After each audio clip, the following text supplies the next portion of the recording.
Okay. Okay. Well, okay. So what's gonna happen after this tune?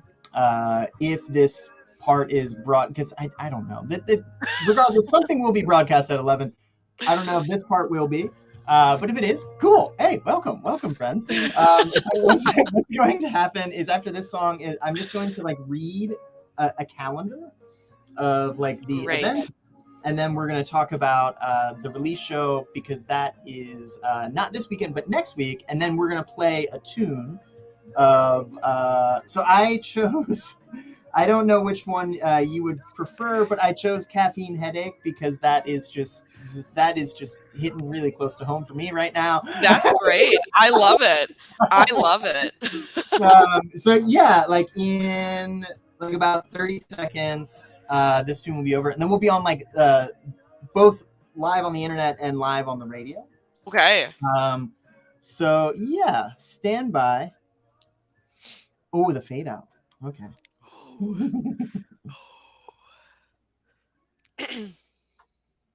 Semisonic here on KFAI.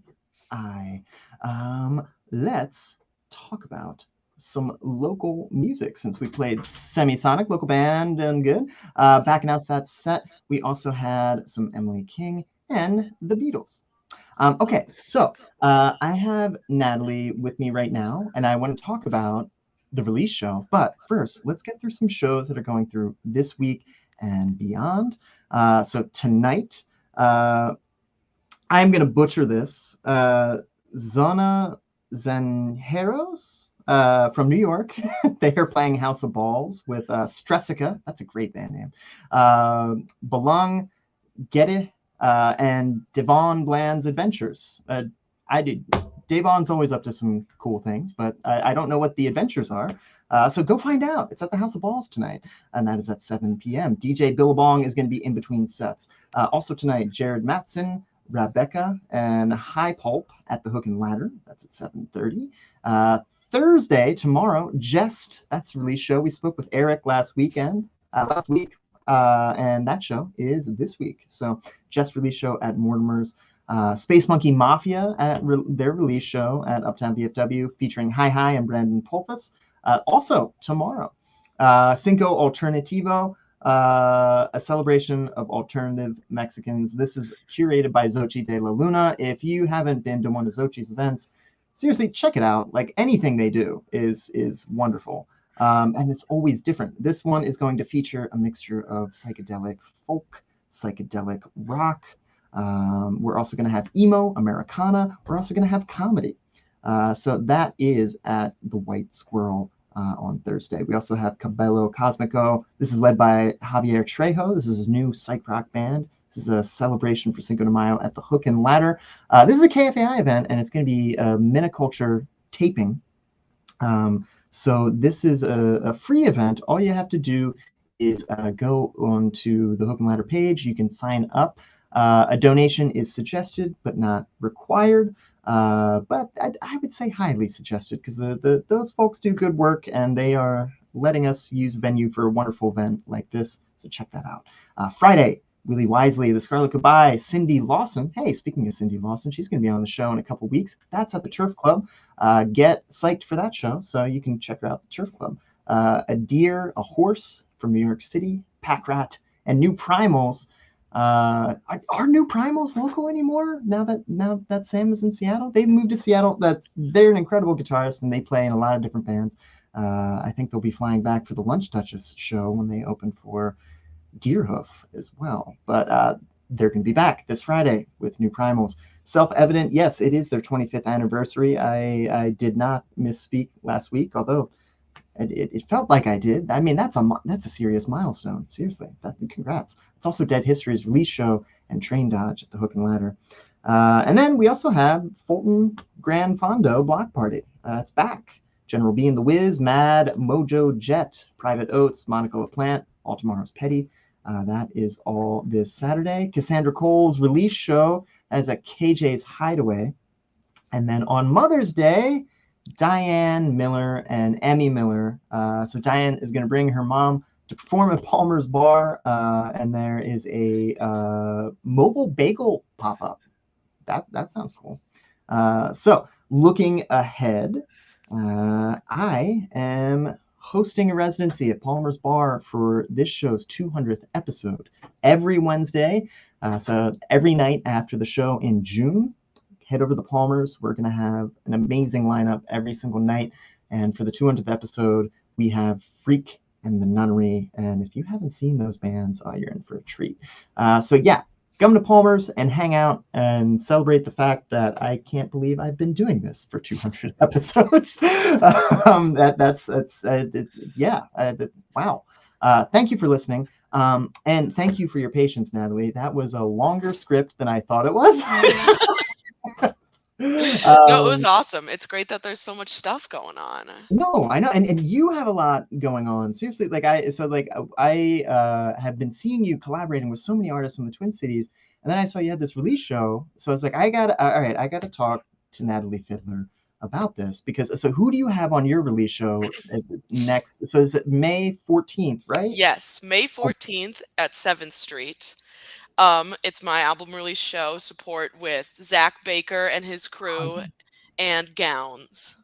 It's going to be a really, really fun night of just like music nerds playing pop and alt music. It's going to be so great. I'm really excited. Yeah, those are good bands to have with you. So you have a few singles available online. Are these part of this upcoming record, or are these just independent singles, or like are you just kind of teasing the full album when it comes out? So you have a few singles right now. I'm going to play one eventually, but if folks like what they hear, where can they hear it again? Yeah, great question. So all of the singles that have come out so far, and there's actually one more this Friday. I'm just kind of like bombarding with singles right now. All of them are from the record. So if you like them, it would be super cool if you would check out the record as well. If you want to find my music, you can always go to nataliefidler.bandcamp.com. My name's a little tricky to spell. Fideler. It looks like Fideler. Otherwise, I'm on, the streaming services, Spotify, Apple Music, Amazon, whatever you're into. If you search my name, it'll come up. Perfect. Well, let's, as I said earlier, I wanted to play Caffeine Headache because I am just, that the idea of that is too real for me. So we are hanging out on YouTube and Facebook for as long as this bot keeps working for us. So please hang out with us off mic if you are able, and if not, just it gets archived. You can see us later. But if you're just tuning in now on the radio, please enjoy Caffeine Headache by Natalie Fideler here on KFAI. Stay tuned. Okay, can you still hear me? Yes. Okay.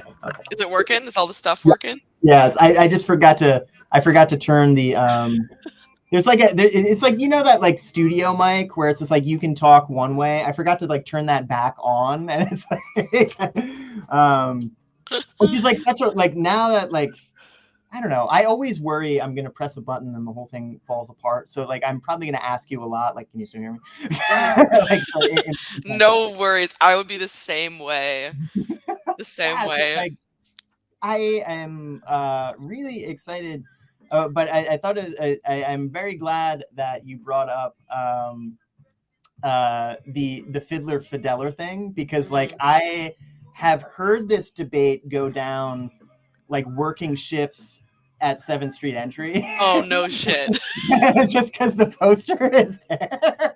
And like you just, and like a lot of times when you're working a show, most of the time it's like you're just making sure people don't go to a certain place. So like I kind of eventually kind of fade into the wallpaper because we're all like wearing black, and I heard someone say, it's like, oh yeah, like Natalie Fideler's release, it's like, it's Fideler, it's like, pretty sure it's Fideler, it's like, no, it's Fideler, it's like, I don't know. like just hearing two people like talk, like actually address this, I thought was like really funny. Put the rumors to rest. It's Fideler on the roof. Fideler on the roof. I am sure you hear that all the time, because I heard it all the time. It's actually where Doc came from, because so my name is Pat Doherty, but it's not spelled the way it sounds at all. So for years, everyone just like it would just be, like and I started out as like one of those like person in the people names, and it was just like relentlessly like it's like Pete Daughtry, it's Pat Doherty, Doug, whatever. It's just like it's like so when I got to roller derby, they tried to like make all these puns off of like Daughtry or Doherty. And then they were like, oh, we should make you Pat Smear. And I'm like, well, that's actually a person. Like Pat Smear, like still plays music. Like Pat Smear is in the Foo Fighters. He was in the Germs. He was in like that. That's still like a human being doing stuff. Like I don't know, like if we can, do that.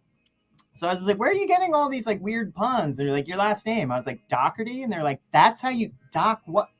All right, you're Doc until we can find a better name for you. And that was, and even I tried to come up with like puns where I was like, what about like Doc Holliday? And they're like, no,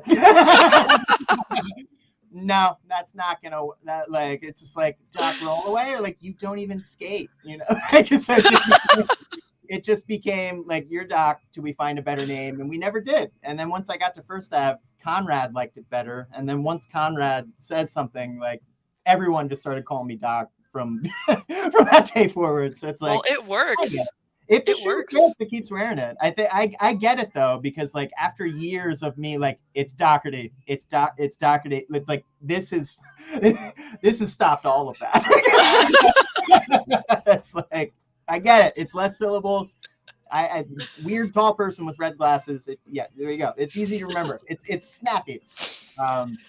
But yeah, so let's talk about because like this chat is like kind of different from like the show chat. Like there is like kind of like this pocket of people who only watch the videos and never listen to the radio, which I get is like, well, I mean, like unless you're in a car, where do you listen to radio? Like I myself kind of fall in that. Like I don't listen to radio unless I'm like driving. So I totally get that. But the breaks on the radio, there's a whole different audience, and there's like a bunch of people who only listen to the radio. So like, I do want to make sure if there's anything specific you want to plug, I'll save it for those segments. Just because it's like I have some questions too, but like if there's like actual things where it's like, hey, can we talk about this? Like I'd much rather talk about that because it's way more interesting. But I just want to make sure like we bring it up when we're on the air and this at the same time, because it might come up this, but like I definitely want to mention it a few times. So just let me know. But other than that, like, is there anything specific you'd like to plug for this release cycle that we can talk about? I mean, we already hit the 7th Street show and just listening to it in general, and those are two of the biggest things we could hit. The other thing I would say is that we're doing a listening party this Saturday. Okay. And cool. So I could talk about that a little bit. It's going to be kind of a make it up as I go event. It's going to be really fun. Okay. All right. That'll be perfect too, because like we just gave that a spin, so that we can just talk about. Are you comfortable inviting people on the air, or is that like more of a private I'm thing? down to invite people. There's a ticket link on Eventbrite and stuff. Oh, okay, perfect. Then we're good. People can come.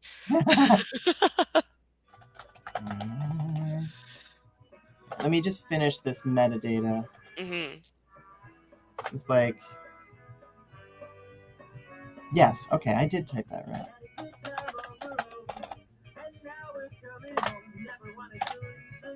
This thing surprises me. This like little, see, okay, so it does know what I'm talking about. It's like so when you're like trying to think of like, oh, like especially like super underground stuff or like super DIY stuff, where it's like, oh, Spinatron is not going to be able to find this. It's actually pretty good at like small independent bands. Like, where it messes up is like the Beatles. No way. Yeah, because like it'll have this thing where it's just like, all right, you type it like, and it's happened where it's like you play the Beatles and it's like, okay, so it recognizes the Beatles, but it's just like, did you mean? And it's like 50 remasters, and it's just like, whoa, Well, Oh no. that's where I'm like pretty bad. Like I am pretty sure I have definitely put like incorrect metadata on like anyone who is in the Rock and Roll Hall of Fame at this point. I Like just believe you. I believe you. so there's probably some record labels who are a little miffed at me of just like that wasn't our reissue, but it's just like that's where it has trouble. But yeah, so I was typing a local band and I was like, oh, maybe it's not, and then it like found it immediately. So maybe I Boom. just need to type. So do you play guitar with Zach Baker's team, or is that just more like you play with a few different artists when you can? Because like I've seen you as a musician in other people's bands sometimes. So I play guitar and keys for myself, obviously. Yeah.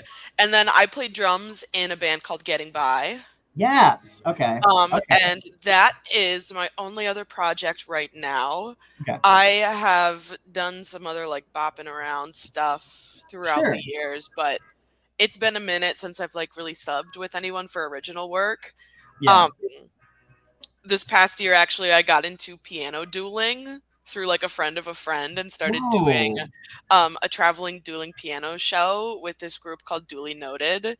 And so I've gotten like ridiculously good at like faking my way through a chord chart of like any top 40 song. And so that has been a very new and fun journey. What pray tell happens in a piano duel? Like is it like a rap battle, or are you like on the same team? That's a great question, and it's a little bit of both, because we want the audience to think that we're against each other, right? But we know in secret that it's us against them, right? And we need to be a team. And so it's usually like we go into it with a set list, and by that it's just like a list of songs that go back and forth, like her song, my song, her song, my song. And then we get on stage and we do not play the set list, and we just take requests, and the set list is there as like a fallback. Right. So this group I've been with was started by, oh my goodness, I bet I'll butcher their names, JC Smith and Cassandra Ruprecht, I think. Maiden names always mess with my head. But JC and Cass have been super wonderful to work with. And so it's like I sub when one of them is gone. And we have like a phone line thing. So audience members will text a phone number their requests, and so then they pop up on our phones. And so it's also really nice for COVID. Like we don't have to do like paper and masks and all the stuff. It's just send me a text. And it's also really funny because some people are a lot more bold via text. Well, like, I've gotten like insane clown posse requests, or all caps. like no, I'm not gonna do that on the. You really want to hear me play that on solo piano? Like I don't think so. And then sometimes we'll do shows with a drummer, and so one time I ended up leading Smells Like Teen Spirit on the piano, and that was just so ridiculous. So it's pretty easy to get carried away with just like the ridiculousness of the requests, but that's when the set list comes in handy. It's like, okay, let's come back. I know how to play this song really well. I know the audience will like it. Okay, let's regroup. And then like, do you ever do like a pro wrestling thing where it's just like someone has to be the heel, where it's like, no, I'll never play that song, and then someone's like like start, like playing that angle of the crowd work a little bit, or like I mean, yeah, we've got a bunch of bits and stuff. We always like, okay, so this is a thing with piano dueling that really surprised me. One of the most requested piano duel songs is Baby Got Back. Really? And so like every show we're always like, oh, we're not gonna do it, and then we do it. I mean, all right. So is Piano Man in the mix, or is that just kind of like a myth at this point? Like Piano Man is absolutely in the mix. Absolutely. Yeah. That's usually our closer is like Piano Man or Don't Stop Believin'. One time we did Closing Time, obviously, and that one was also really fun. Shout out Semisonic. But yeah, It's the warms up. piano is like an amazing instrument in terms of just being able to like fake your way through a song, and Oh yeah, yeah. it's so much fun. It's like getting paid to practice. I love it. Yeah, no, that's like a really. I guess I've never tried to go to one of those things, just because it's like it. I don't know. I feel like at a certain point you do get to a point where it's just like, oh, if you're not um, playing a gig with someone, it gets really hard to like either see a gig for fun or Mhm. see someone else's gig. And it's always like one of those things where it's just like I see it all the time, and it's just like, oh yeah, my buddy Tony like actually like runs sound for one of those. You know, it's just like the thought has been there, never actually like checked it out and see Mhm. like what it's like, and like what is the like do you have regulars, or is this like kind of like it's a new thing every time and Hmm. you're you know So the shtick that I'm doing with Duly Noted is like a traveling thing. So we actually have yeah they have this little van that they just Tetris two grand pianos and a full sound system into, with grand like their banners and their lights and all that stuff. And it's a secret, but don't tell anyone. They have electronic keyboards that sit inside these hollow wooden okay, yeah, that makes piano sense. shells, and That so makes sense. um it's a lot of hauling, and it's Yeah, really fun to be like just like these two girls walking up carrying our grand pianos, and all the dudes are like, can we help? And we're like, no, you don't no. know the gear, you don't know the gear. um but so we travel to different like private events and stuff. Mhm. And so the last one I did was at Mystic Lake Casino, and Yeah, we yeah. played for a like farmers union banquet. They were doing like a weekend, whatever it's called, a conference, and we were like the Saturday night entertainment. Mhm. And it's always fun because there's like when it's a hotel gig like that, there's a bar, and then Yeah, it's like yeah, the crowd gets a little tipsy, yeah, and that's yeah. when like the insane clown posse starts to come in. Like, will you Oh play? Lord. So how do you handle like just saying no to like ICP? Like, do you just Hmm. not acknowledge it? Of just like we're not even gonna like. That is the beauty of the phone line. Ooh, oh, stand by. Okay, so I got carried away. That will happen on the off mic chat. But also, I sometimes get carried away on the microphone chats here on Desert Island. So if you're just tuning in, it's past the top of the hour. This is the show where I make mixtapes for my guests based on the 10 records they would bring to a desert island. Today, I'm making one for Natalie Fideler. And if we end up talking a little too much and I don't get to the full playlist. I'm going to be posting this playlist under the video where you can check it out. It's shareable on the Spotify's and all that fun stuff. So you can get all the tracks we didn't have time to play for. Hopefully, we got some Blink 182 coming up, some Living End, some Yes. good Charlotte. But let's talk about what we just heard, because that was new Natalie Fideler. And you have a record coming out. So you have a listening party for this record coming up, right? So this is like a ticketed thing people Yes. can get to, right? Yes. So we're having a listening party at Mojo Coffee Gallery in Northeast this Saturday the Cool. 7th. Really fun space. We had a lot of contingency planning meetings for the record there, so it's like a fun way to kind of give back to that coffee gallery of like all of the espresso boosts and think tanks that it gave us. Um, Mhm. So there's a ticket link on Eventbrite, which is on all of my pages. If you go to my Instagram or whatever, tickets are up for that, and it's $10 to get in. You could upgrade your ticket to $20 if you want a Mm, pre-sale CD with that. That's a pretty good discount.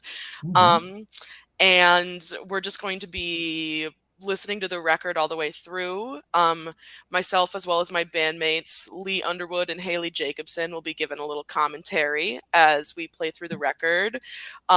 We have set aside time for a Q&A if you feel like you have questions for us afterwards, and then there will also be early access to any merch that I have now for this upcoming release cycle. We've got some really cool shirts coming out and some stickers and of course CDs.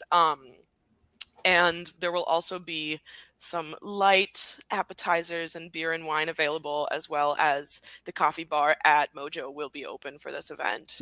So All right.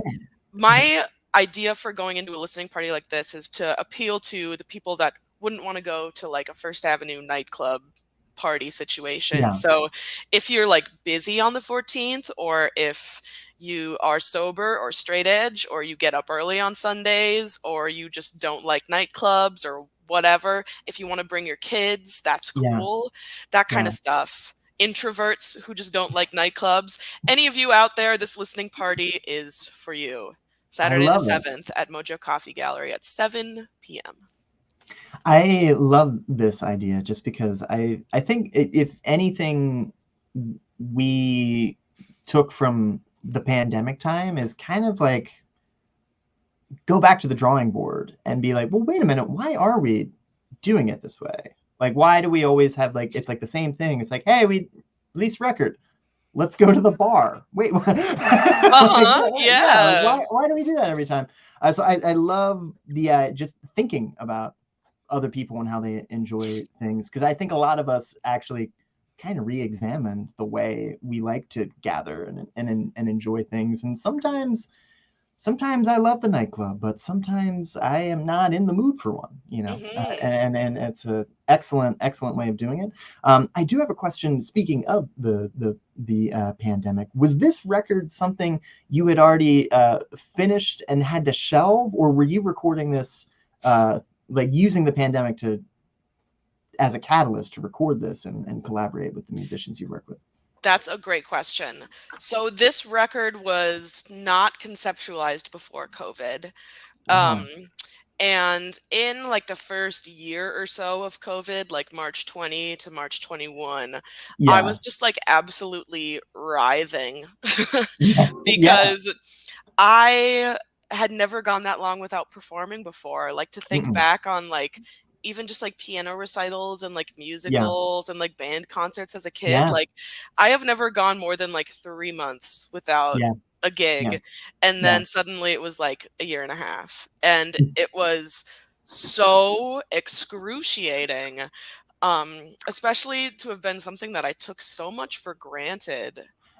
Yeah, I feel that so hard, because I didn't think about that, but like I was a theater kid too, and when you were saying that, I was like, yeah, I guess I'm in the same boat, but like, you know, not when I was a kid. And then you're like, well, I was like, wait a minute, like you know, like you did have to do the recitals, you did have to do summer theater, there was a school play, there was a, you know, and yeah, taking it for granted is like key, because I've noticed now that things are back again. People expect the same pace, if not faster.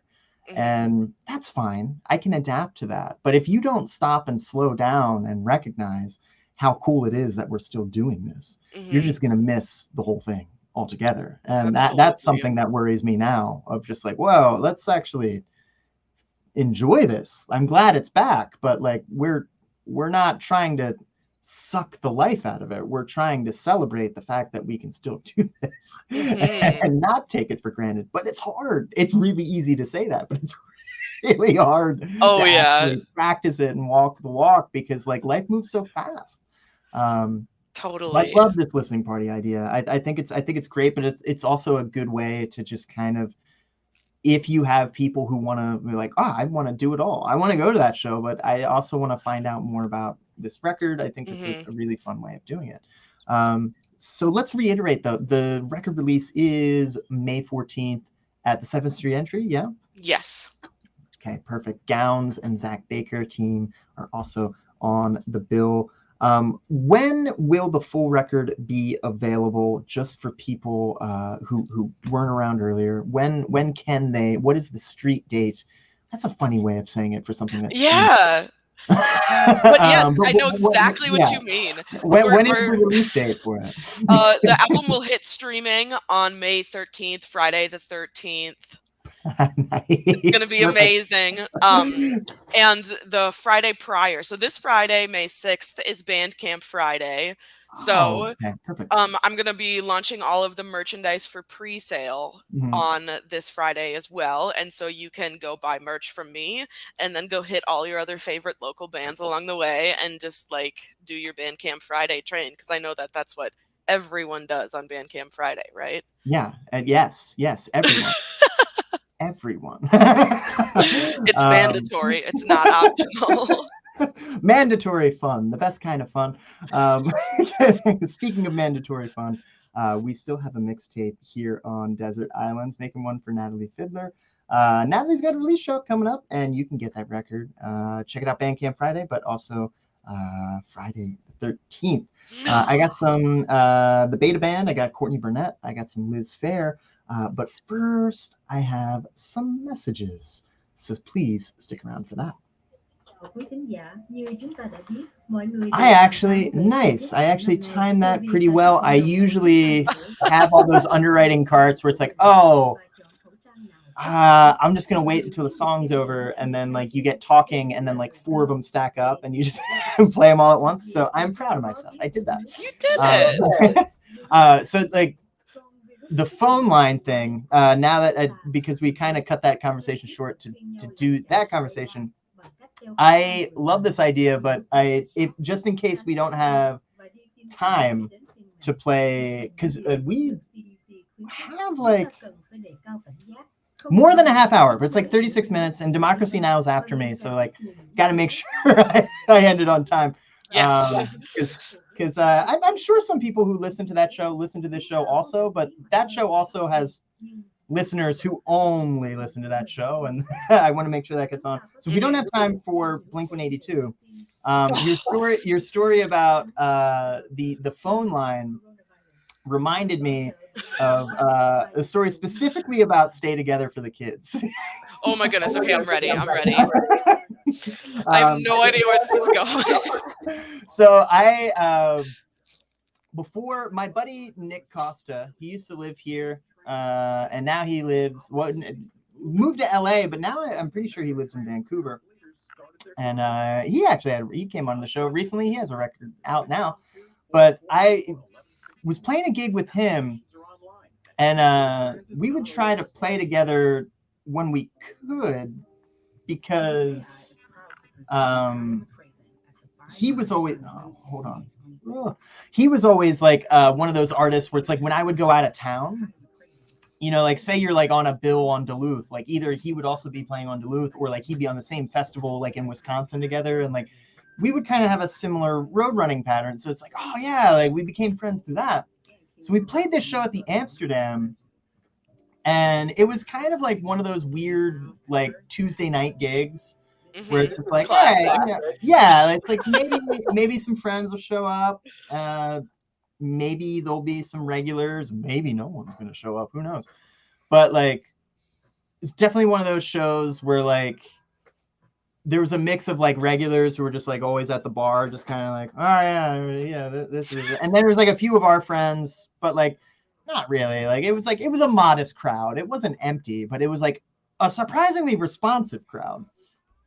And it had gotten to that point where I guess Nick was at the point in his set where like he had just played a few gigs where he's just like, all right, seems like this kind of night.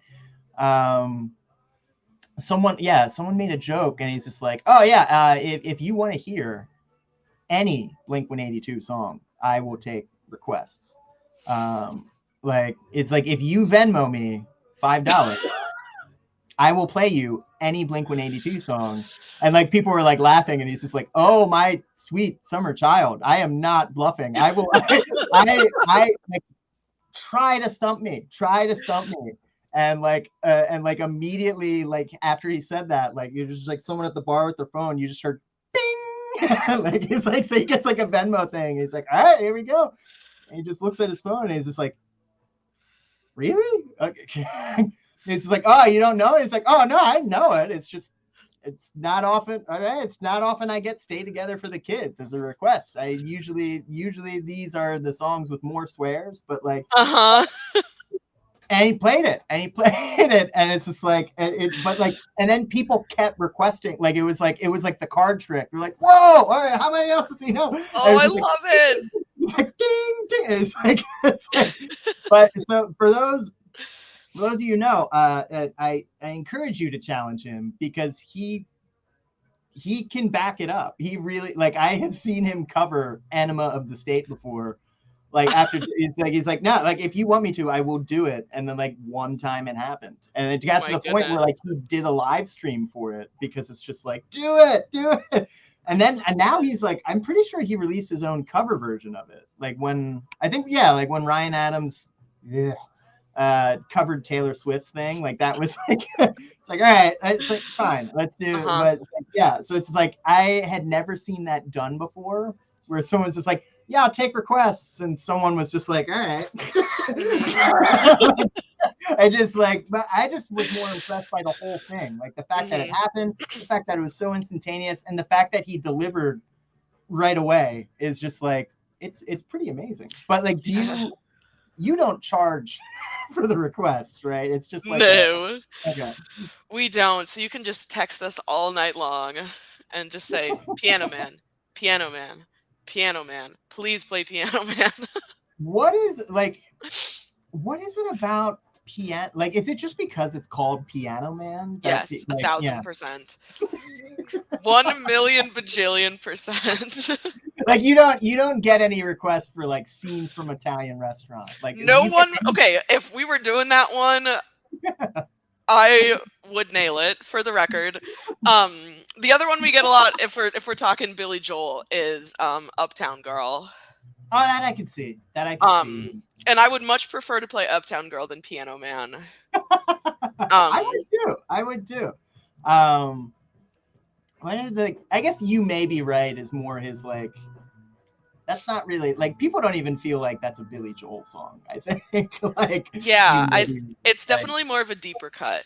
Yeah, like, that's like, I remember I had a conversation about that song once when I was a kid. Okay, and this is like the nerdiest thing ever. You're gonna like suddenly realize how nerdy Natalie really is. But one time as a kid, my friends and I were talking about what our favorite jazz instrument was. Okay, super, just absolutely dorky. Okay, how do you define a jazz instrument? And that's what I'm saying. Okay, and I was thinking Scenes of Italian Restaurant, and I'm thinking about the clarinet solo, and I'm like, clarinet, right? The clarinet rules. And then all my friends told me that the clarinet isn't a jazz instrument. And mind you, we were in like 8th grade. So like we were definitely like very knowledgeable music connoisseurs at the time. But everyone tried to tell me that clarinet isn't a jazz instrument. And I was like, I don't know about that. I played some Brubeck. I disagree. Earlier. Right? You know, like, yeah. Hard disagree. And don't worry about being nerdy. Not only on top of Brubeck, I also played Star Wars. Like, that is an actual thing I played on the radio. And Cantina Band, dude. Cantina Band is a slap. It is.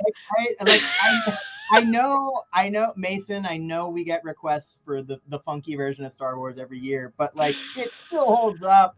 And if you only listen to it once a year, it's still great. I could see if you were a DJ and you had to repeatedly play that all the time, yeah. But like, I don't know, it's like, if you put that on at the club, people would be like, and then they would get into it. They would. Absolutely. When I was in college, I was in percussion ensemble, so like marimbas and vibraphones and drummers and more nerds just everywhere. Okay, a very common string in my life is just nerds everywhere, and it was like a thing that we played Cantina Band in percussion ensemble every year. And so like, I know the whole song by heart. I know the melody. I know the alto part because I played it on marimba. I know the drum set part. Like, I know when like the bird whistle happens versus like when the ratchet. It's like a big sound map in my brain of Cantina Band. Like, don't even get me started. What you're saying is that's in the set list for next week. Yes. We're going to do the first half of the record, Cantina Band, and then the second half of the record, and then if they ask for an encore, we'll do Cantina Band again. I was just about to say, like, we laugh, but like, that might be the ultimate encore.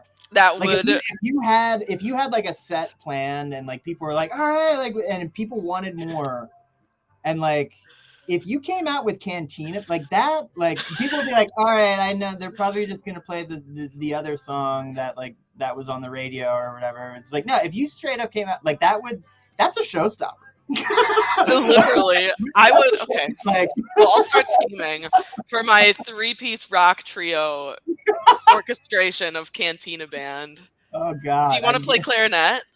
I don't know how to play any no recorder. I took recorder. You don't need to. You don't need to. We can do like a MIDI melodica.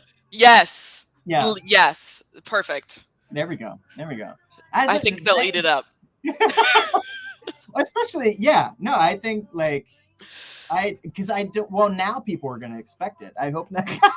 I hope not. It's just like I hope people don't show up and be like, "Where's Cantina Band?" Please don't. Hey! No. Yeah. We are gonna play pretty much every song on the record. Mm-hmm. And then one throwback tune from my last record. Oh, nice. Okay. Yeah. So that's what to expect.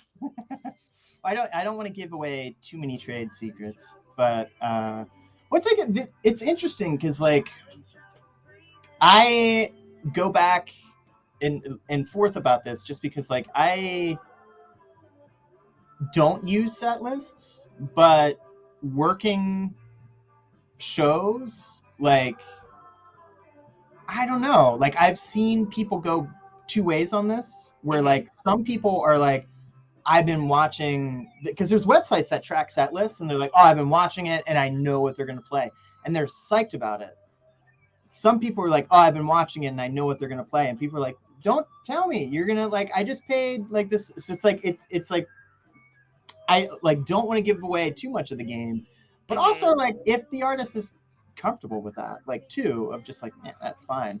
But it's like that has been a fascinating thing to watch where it's like I've heard this interesting thing about game theory, not like mathematical, like Jeff Goldblum, like that's theory. It's like, but like actual like humans playing games of just like, and it kind of reminded me of this, of just like most people fall into a few categories, one of three. There's the people who like are playing. It's like you versus the actual pieces. Like you were trying to beat the game. Like you're playing board games like they're a video game. Like you're trying to just see the goals ahead of you, get the rewards, take risks, like see what the world has to offer. Then there's people who play versus other people. Like the game itself is like the medium to the human interaction, and they are like treating this like a pickup game of basketball, where it's just like, no, we are like, I want to beat you specifically. Like if I don't win, I want to make sure they don't win, like that kind of thing. And then there's the third player who like wants to figure out what is possible in the game. Like they're almost playing the game against itself, where it's like if you're playing like I don't know, like it's like those board games where you're like, there's like this board game called Oceans, where it's just like you just have to create a coral reef and a sustainable coral reef, and like people will play that game where it's like, oh, I'm gonna eat all your fish, and then some people are like, oh, I just want a pile of fish, and then some people are like, I want a mega shark with tentacles. Can we do that? And we're like, technically yes. I don't know why though. Like we're doing it. We're like, and it went to college. Like it's like there's like that. Like it's like the personality of like, that's kind of what I've noticed in concerts now. It's like there are people who like they want to know the set list because like they'll look at the set list and buy a ticket based off of what is on the set list this tour. And then there are people. That's pretty bold. Yeah. Like, and then there are people who are like, I don't want any of that. I don't want to know. Like I bought the ticket. I want to be surprised. Like it's almost like spoilers and like the MCU, where it's just like, I didn't watch the other movie. Now it's ruined for me. Like I'm not gonna go see it now. So it's like I don't know.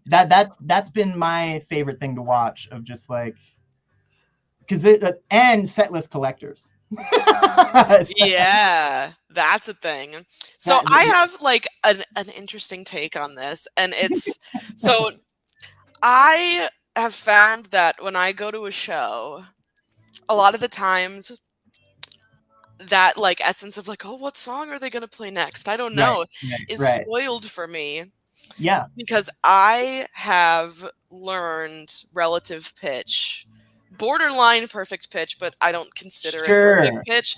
And so like if like the guitarist is like tuning up and then they just like hit a random chord from that song, I'm like, oh my god, it's that song. They're doing that one next, and then they do And it, then and I'm it's like, like, okay, yeah. there's no surprise now. So I've kind of my brain kind of ripped the fun out of that for itself. So thanks. It's like you kind of have to. It's like you hear one chord and it's like, all right, it's either going to be this, this, or this. Like Uh they only have huh. 3 songs in that key. Yep. It's Yep.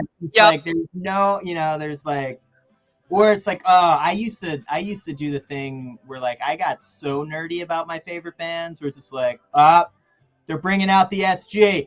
They've only recorded 2 songs with an SG. Yes. Like I got so bad, so bad. Oh And my then goodness. yeah, and it's you get so wrapped up in that, like you forget, or at least for me, I shouldn't say you, like I'm addressing the royal you. Like Yes. this is Yes. more Of of course. like collective unconscious of you, of just like you get taken out of the moment a little bit when you're like you're almost like gamifying the concert, where it's like, yes, I was right. Yeah. I don't Yeah. know. I don't know if it like that does take a little fun out of it for me. Yeah. And If I could like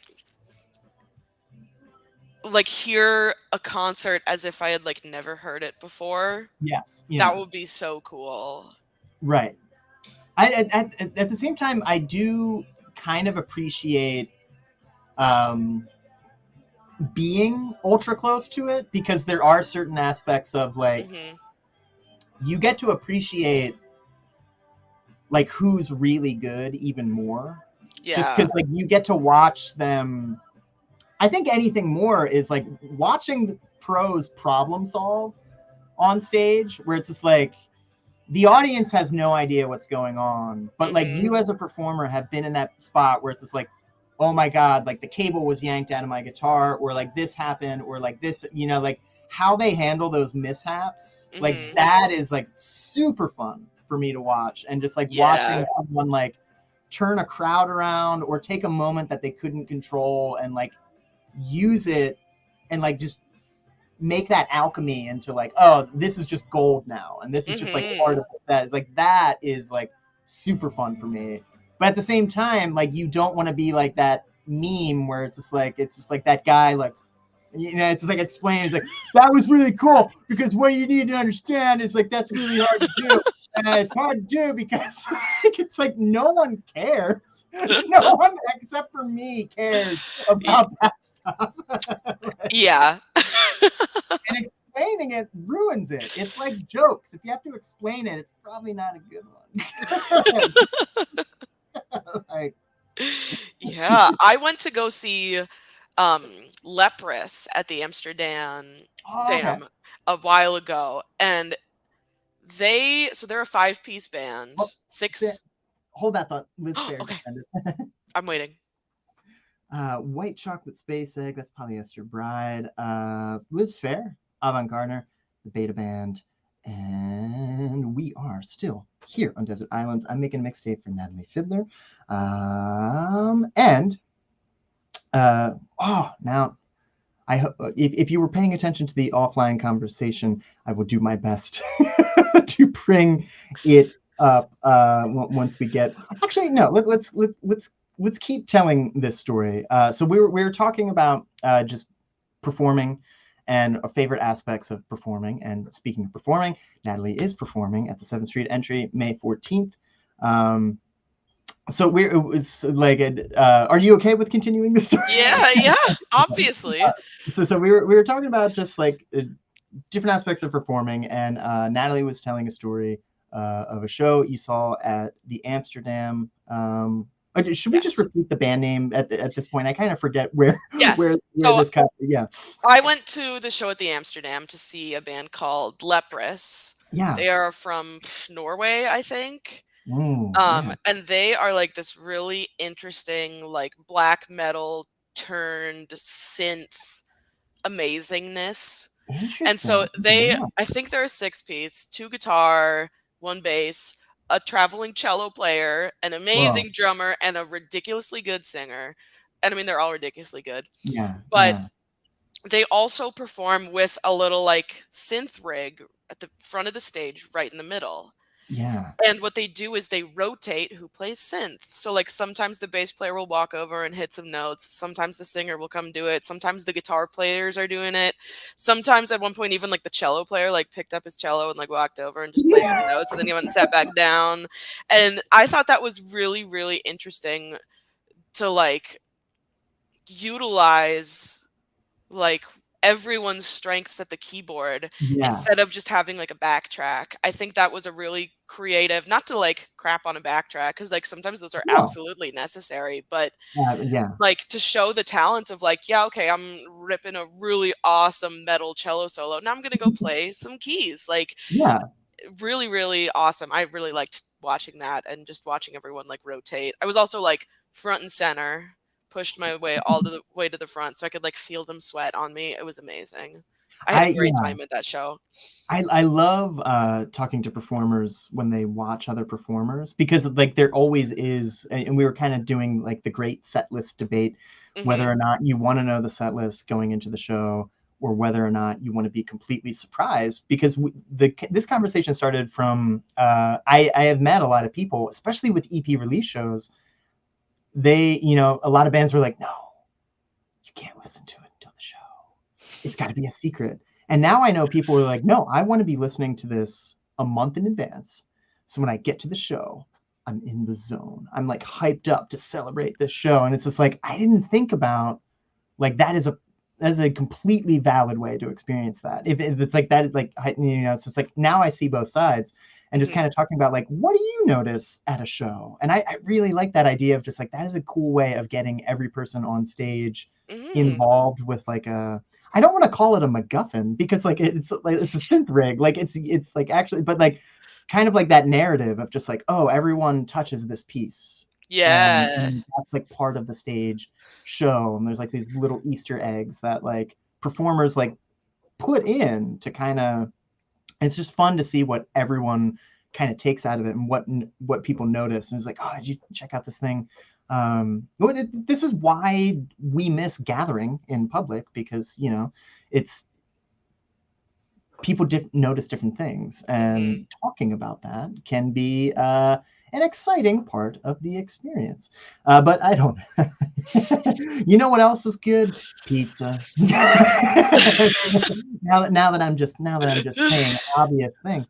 Um, Okay, so speaking of the obvious, you are still listening to KFAI. This is Desert Islands, the show where I make mixtapes based on my guests' 10 records they would bring to a desert island. Today, I'm making one for Natalie Fideler. So up next, I actually have some Megan Dia on this on set list. Yay! I tried to get. I love when people put honorable mentions because I try to get everything. I was But hoping you would do that. so like I still end up talking too much, so I don't know how much we're gonna have time I for. don't even care. I wanted to end the show with "Good Charlotte, Thank You, Mom," just because like, oh, it's Mother's Day. Oh, I'm gonna It's Mother's Day. cry.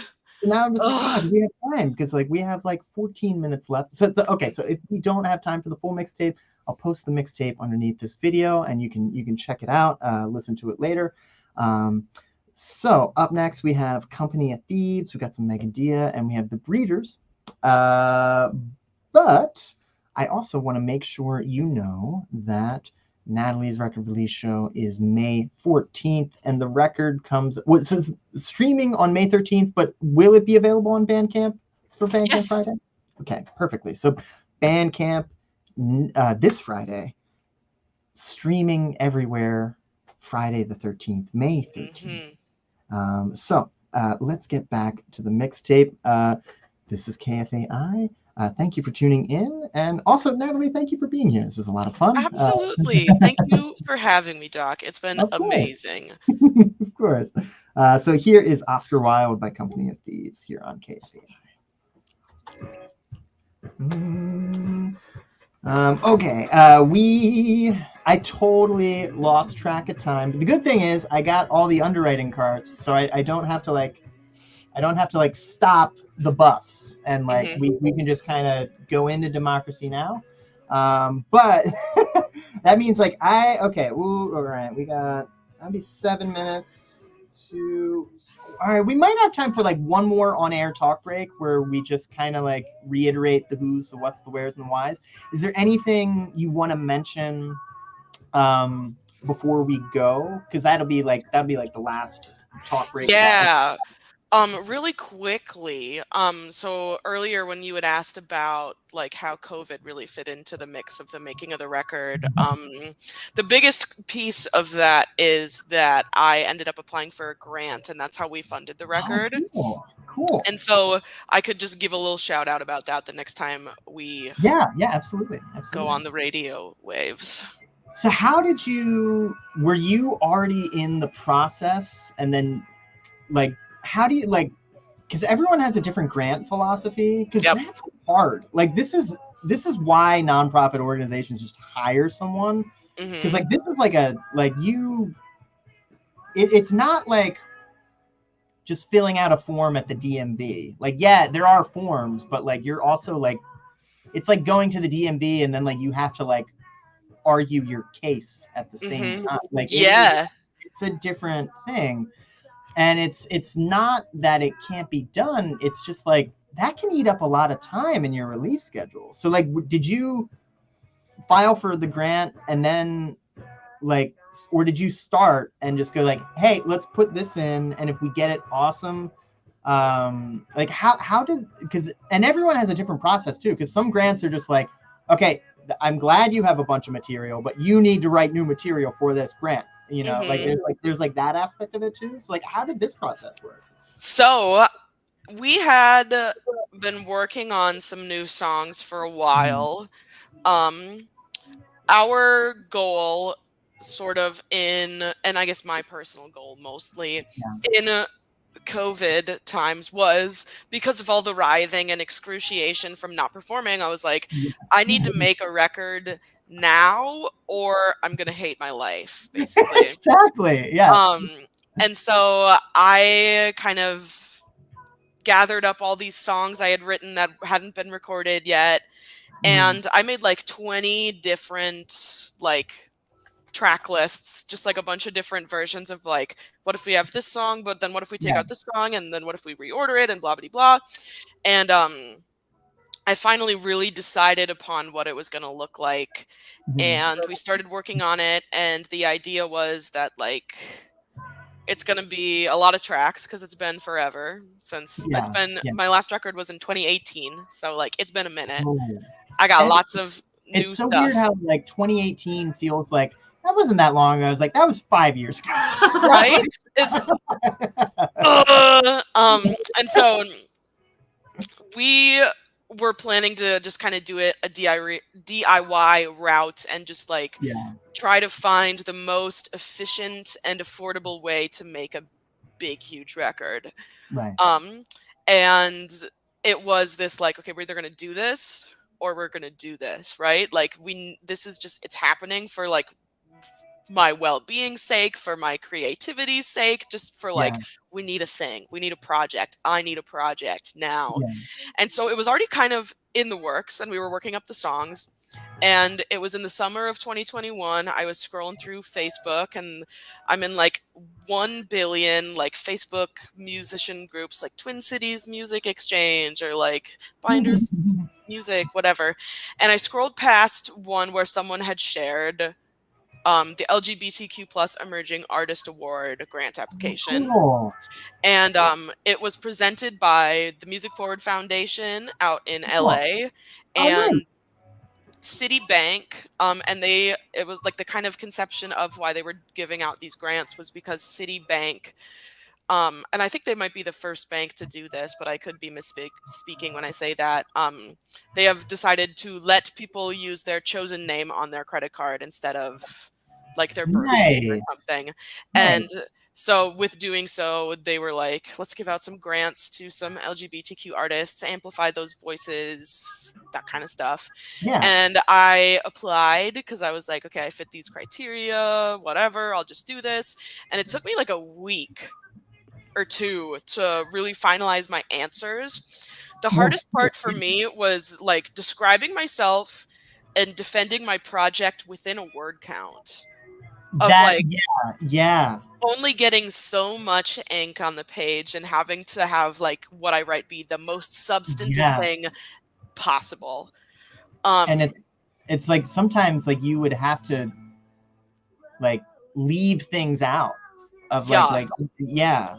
And like Mhm. what gets cut without like taking away from what you're trying to say. And like that sounds, was it like, did you have enough words to work with, or was it like a elevator pitch where it's like you had to really wind it down? It was, I wouldn't say it was like elevator pitch, Okay. but it was pretty slim. Yeah. I had like, there were basically like 3 really big essay questions with like Yeah. completely loaded answers. Like, what's your artistic vision? Like, oh no, 1,000 things, or like that kind of stuff. And so, when it got to like the meat of the record, Yeah. all of the material had already been written. Sure. And so where I was able to kind of weasel in that, like, what am I doing new here? Right. Component was doing some different orchestration in the studio. And so this is the first record where I like actually used synthesizers in the record. This was the first record where I recorded horn parts and string parts. And the first record where I actually recorded it in like a studio with a booth and a live room instead of like someone's basement with like an amp in a closet or whatever. Which like both are great options and both are so much fun and they both make amazing music, but like it's a different experience. And it is. A lot of other behind the scenes stuff that I've never done before got to happen as well, like working with an actual like mastering specialist and doing a PR campaign with a PR firm for the first time, and like just so many new things. And so the growth for me was more in terms of like, I guess, the industry expertise that I have and like the experience that I get from doing this rather than like developing my artistic voice, because I feel like it was really on the brink and it was just kind of like I need to nurture what I already have to kind of elevate that vision to the top. I think sometimes like even just going through the process of writing a grant can like totally change your vision of, or maybe not your vision, but like how you see your vision. And just like, oh, wait a minute, next time we're doing this. And you know, like it's like there's like this whole thing of just like, especially in the studio too, because like I feel like that's an instrument onto itself. Yes. And there's a lot of things like I kind of like, oh, I'm learning, and then there's like things where it's like, yeah, I still don't, I'm not, I don't understand. Okay,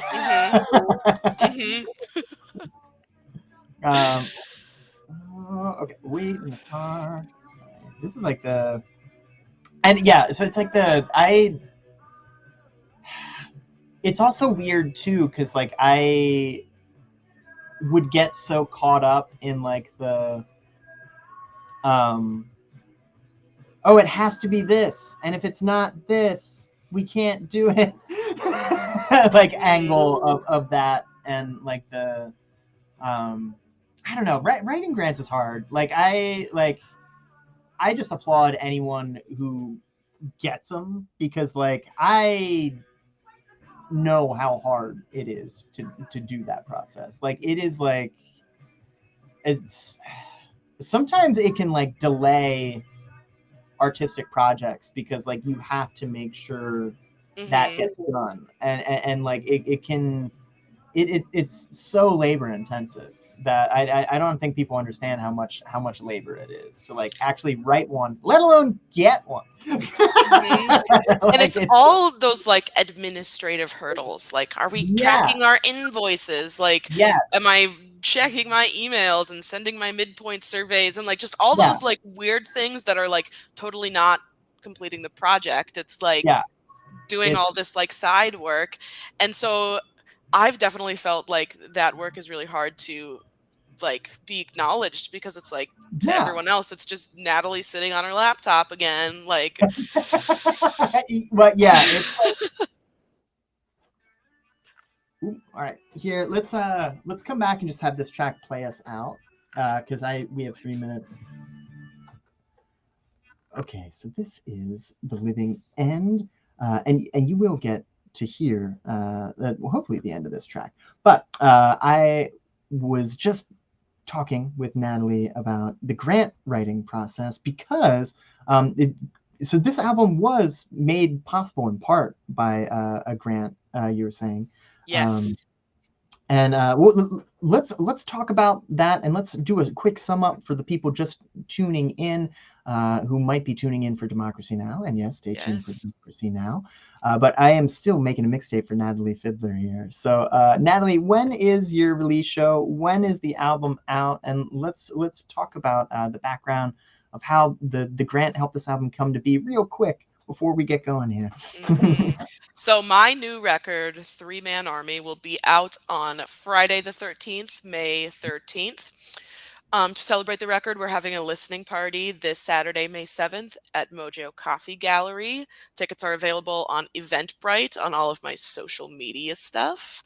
We're also having an album release show at the 7th Street Entry on May 14th. Tickets for that are on AXS, on the First Ave website, on my socials. And this record, 3-Man Army, was made possible by the LGBTQ Plus Emerging Artist Award presented by the Music Forward Foundation and Citibank.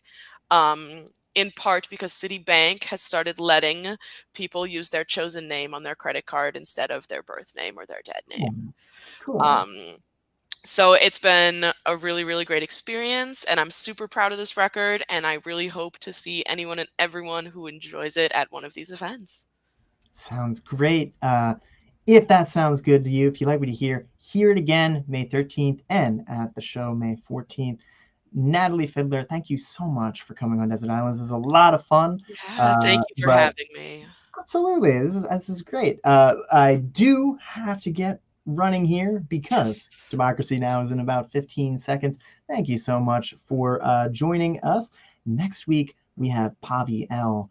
And if you are unfamiliar with Pavi L, you're in for a treat. She is incredible, and I can't wait to talk to her. So stay tuned for that.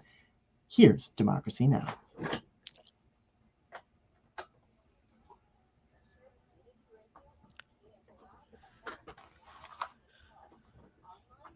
This is where I have to do multiple fades at once.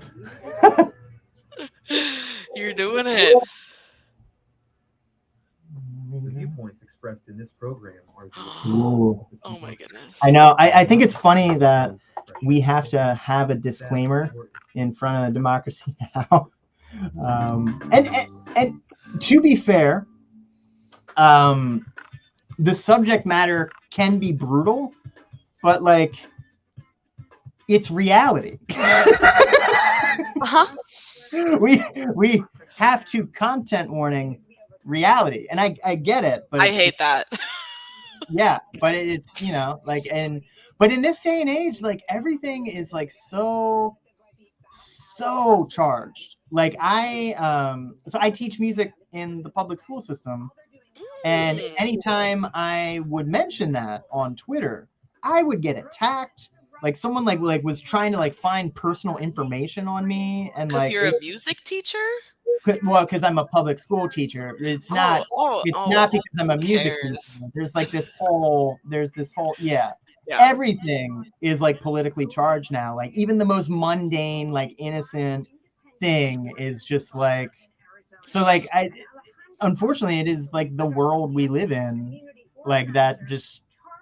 If you're going to get into those waters, it's good to have a disclaimer beforehand so people can, you know, it's just like, I heard something offensive on your show. It's just like, it's like they were graphic interviews. It's like, it's Democracy Now! They're interviewing people in a war. Like it's gonna be graphic. It's gonna get, like this is, these are this is not yeah. It's you've seen Law and Order. This is Bum bum. yeah. This is why this is why there's news to be ripped from the headlines. These are the headlines. But yes, now, and speaking of public school, now that this is on, I do have to get ready for some lessons today. Oh, cute. Me too. Yeah, but thank you so much for joining me. This is a lot of fun. Congrats on the record. I hope to see, if I'm not working there, I hope to at least try to check it out. I might end up working it. Who knows? Who knows? Cool. We get our schedule once week in advance, so it's kind of. But so hope to see you in person sooner rather than later. Stay safe, and congratulations. Yes, thank you so much for having me. Absolutely. Congratulations on 200 episodes next month. Thank you. I can't believe I'm still here. And happy Teacher Appreciation Week. Oh yeah, is it bad that I forgot? I am appreciating you today as a teacher. I appreciate you as a teacher as well. Thank you. It's nice to be appreciated. And have a good day. It was a great day. As well. Here I go, clicking the leave button. Thank you so much, Doc. Have a good one.